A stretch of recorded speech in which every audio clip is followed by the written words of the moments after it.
वक्त का सजदा भी कायदे से अदा नहीं हो पाता। अगर हमारी बात आती नमाज पढ़ती भी हैं तो उनके सजदों में वो लिज्जत व तरफ नहीं होती, उनके सजदों में खशू व खजू नहीं होता, बल्कि हाल ये होता है कि सर सजदे में तो दिल अमूरे खानेदारी में, सर सजदे में तो दिल बाल बच्चों में, सर सजदे में तो दिल दुनियादारी और मक्कारी में, सर सजदे में तो दिल फैशन के बाजारों में। अल्लाहु अकबर। ऐसी नमाज क्या कहलाएगी? लिहाजा ऐ मेरी इस्लामी बहनों, पर्दा नसीब इस्लाम की शहजादियों, हज़रत पाक इरशाद फरमाता है कि तुम नमाज ऐसे पढ़ो कि तुम खुदा को देख रहे हो। अगर ये ख्याल भी ना जम सके तो कम से कम इतना जरूर ख्याल रखो कि अल्लाह हमें देख रहा है। लिहाजा खूब दिल लगा कर नमाज पढ़ो, खूब मुकम्मल शराइत के साथ नमाज पढ़ो। अगर आप इस कदर मुकम्मल शराइत के साथ नमाज अदा की तो बिज़ा तौर पर ये कहा जाएगा कि यही वो नमाज है जो बंदा और मौला के बीच सारे हिजामात और पर्दे हटा देती है और फिर बंदा सजदे में अपने रब का दीदार करता है।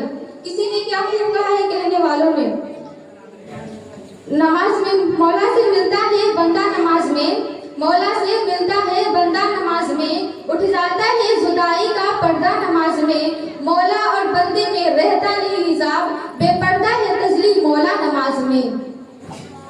यकीन जानिए जब आप इस कदर मुकम्मल शराइत के साथ नमाज अदा की तो इस नमाज की ऐसी बरकत आप पर नाजिल होगी कि आपका सारा काम बनता नजर आएगा, दिल से सारी सरगंदगियां दूर होती नजर आएगी, फिर आप अपने रब की रहमत और उसके बरकत का नजारा करती नजर आएंगे। अब अपने तकरीर को आगे पेश करने से पहले एक मरतबा दूर से पढ़ लेते हैं। अल्लाहुम्मा सल्ली अला सय्यिदना मौलाना मोहम्मद व आलिही। हजरत ईसा अलैहिस्सलाम के ज़माने में एक नहायत ही नेक साले और परहेजगार औरत थी जो ही अजान सुनती नमाज के लिए फौरन खड़ी हो जाती। एक मर्तबा वो मुकद्दस औरत रोटी पका रही थी कि उतने में ही अजान की आवाज़ उनके कानों तक सुनाई दी। फिर क्या था, आदत के मुताबिक अपने रोटी को उसी तवे पर छोड़कर फौरन नमाज के लिए खड़ी हो गई। चूंकि वो हमेशा बावजू रहा करती थी इसलिए बिला ताखीर उसने नमाज की नियत बांध ली। जब शैतान ने इस नेक बीबी की पाबंदी और इबादत को देखा तो जल भुनकर राख हो गया और आवाज लगाई कि ऐ औरत, देख तुम्हारी रोटी जल रही है। मगर कुर्बान जाए कि इस नेक औरत ने शैतान की आवाज का जरा पर भी तवाज़ा दी हो, बिना इत्मीनान के साथ नमाज में मसरूफ रही।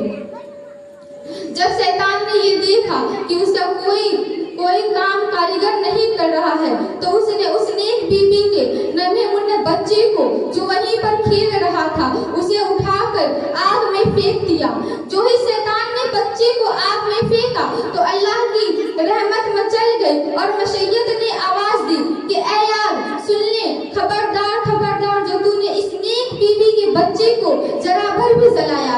ऐ आग सुन ले, तेरा काम तो जलाना ही है मगर आज तू इस नेक बीबी के बच्चे के लिए आग नहीं बल्कि खिलौना बन जा।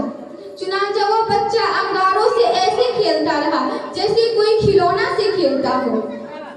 जब इस बात की इत्तला धीरे धीरे हजरत ईसा अलैहिस्सलाम तक पहुंची तो आपने इस पाकबाज औरत को बुलाया और पूछा कि ऐ औरत, तुम्हारा ऐसा कौन सा प्यारा महबूब अमल है जिसकी बरकत से तुम्हारा बच्चा अंगारों से खेलता रहा और जिस्म पर एक खराश तक नहीं आई। तो उस औरत ने जवाब दिया कि हुजूर, मेरे अंदर तो बिज़ाहिर ऐसी कोई बात नहीं, लेकिन हाँ मैं हमेशा बावजू रहा करती हूँ। जो ही अजान सुनती हूँ नमाज